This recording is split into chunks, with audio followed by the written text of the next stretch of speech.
1967 அப்படியே நம்ம ஹிஸ்ட்ரி பின்னாடி போய் பார்த்தோன்னா அதில் ஒரு 33 + ஒரு 25 கிட்டத்தட்ட வந்து ஒரு 58 வருஷங்கள் நம்ம பின்னாடி போய் பார்த்தோம் அப்படின்னா சேகுவேரா இந்த ஃபேமஸ் கம்யூனிச சித்தாந்தத்தை கொண்டு இந்த உலகத்துக்கே ஒரு முன்னுதாரணமாக தன் இளம் வயதிலேயே வந்து மக்களுக்காக இந்த சித்தாந்தத்தை எடுத்துகிட்டு போய் சேர்த்து அதுக்கப்புறம் தன் இளம் வயதிலேயே சுட்டு கொல்லப்பட்டார், இல்லைனா வந்து வெட்டி கொல்லப்பட்டார், எப்படி வேணாலும் சொல்லலாம். ஏன்னா என்ன நடந்தது அப்படின்றது நம்மளுக்கு தெரியாது.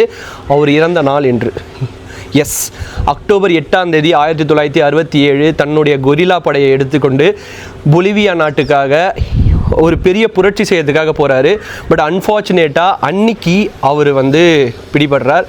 அக்டோபர் 9ஆம் தேதி அவரை வந்து பொலிவியன் ஆர்மி ஒரு ட்ரூப் வச்சு கொலை பண்ணுறதில்ல, அது அவங்க ஊர் தண்டனை கொடுத்து அவரை வந்து மர்டர் பண்ணுறாங்க, இல்லை வந்து எப்படி வேணாலும் சொல்லலாம், கொலை பண்ணிவிட்டு கிட்டத்தட்ட அவரோட கையை மட்டும் வெட்டி தனியாக எடுத்துறாங்க. அதுக்கான முக்கியமான காரணம் என்ன அப்படின்னு பார்த்தீங்கன்னா, இவர் சேகுவேரா தான் அப்படின்னு வந்து பின்னாடி வரவங்க கண்டிப்பாக அனலைஸ் பண்ணி கண்டுபிடிச்சி தெரிஞ்சுக்கணும் அப்படின்றதுக்காக இதை கண்டுபிடிக்கிறாங்க. அதுக்கப்புறம் கிட்டத்தட்ட 30 ஆண்டுகள் கழித்து 1997 கியூபாக்கு சேகுவேராவோட அவரோட கைகள் வருது.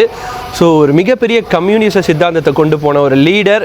நிறைய பேர் எதுக்கு இவரை வந்து பின்பற்றுறோம், இல்லை இவர் வந்து யாரை பின்பற்றினார், கால் மாஸ் மாதிரி ஆளுங்களை பின்பற்றினார் அப்படின்ற ஒரு விஷயங்கள்லாம் தெரியாமையே இவரை பற்றி ஸ்டிக்கர்லாம் போட்டு சுற்றிட்டு இருக்காங்க.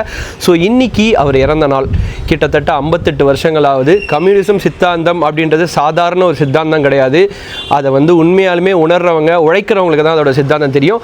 ஸோ கம்யூனிசம் சித்தாந்தத்தை பற்றியும் இந்த சேகுவேரா அவர்களோட இறப்பு தினத்தை பற்றியும் நீங்கள் என்ன நினைக்கிறீங்க அப்படின்றத மறக்காமல் கமெண்ட் செக்ஷனில் மென்ஷன் பண்ணுங்கள்.